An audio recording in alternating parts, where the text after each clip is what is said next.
ये मनाजिर Muzaffargarh TG Khan road पर वाक़े नाई वाले टिब्बे के हैं।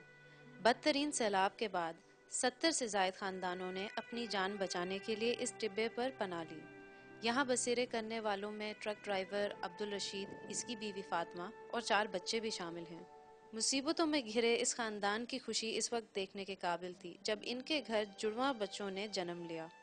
बच्चों का नाम शबनम और बख्तावर रखा गया। फातिमा ने एक बच्ची 15 साल से बे औलाद अपनी खालाजाद बहन मंसूरा की गोद में डाल दी।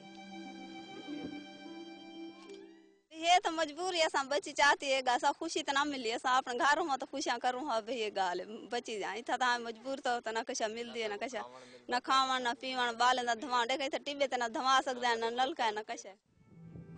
बच्चों की पैदाइश बदतरीन हालात में बगैर किसी तिब्बी सहूलत के हुई।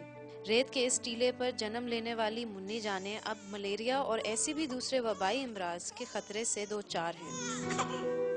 15 दिन का बच्चा जम गया है, कोई नहीं डॉक्टर सारी गाल सुनी ना कि सवारी का इंतजाम का नहीं थे, सारा बच्चा थे जम गया है ना कि सवारी है ना कशा है। बिल्कुल इस इलाके के दौरे पर आए महकमे सेहत के एक आला अफसर ने तिब्बी सहूलतों की अदम दस्तयाबी पर हैरानगी का इजहार किया। उस सड़क के ऊपर एक मोबाइल टीम भी काम करती रही है।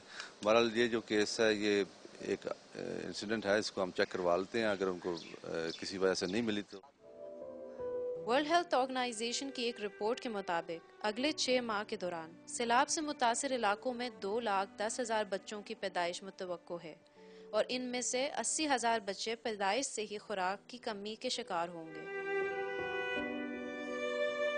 बच्चों की पैदाइश दोनों खानदानों के लिए खुशी का बायस बनी, लेकिन तिब्बी और ग़िज़ाई सहूलियात की कमी की वजह से इनका ख्याल रखना आसान नहीं है। इंतज़ामिया को चाहिए ख़ुसूसी इक़दाम करें ताकि इन मुसीबत ज़दा खानदानों की जो खुशी है वो बरकरार की जाए। Aiza Umar, don news, मुज़फ्फरगढ़।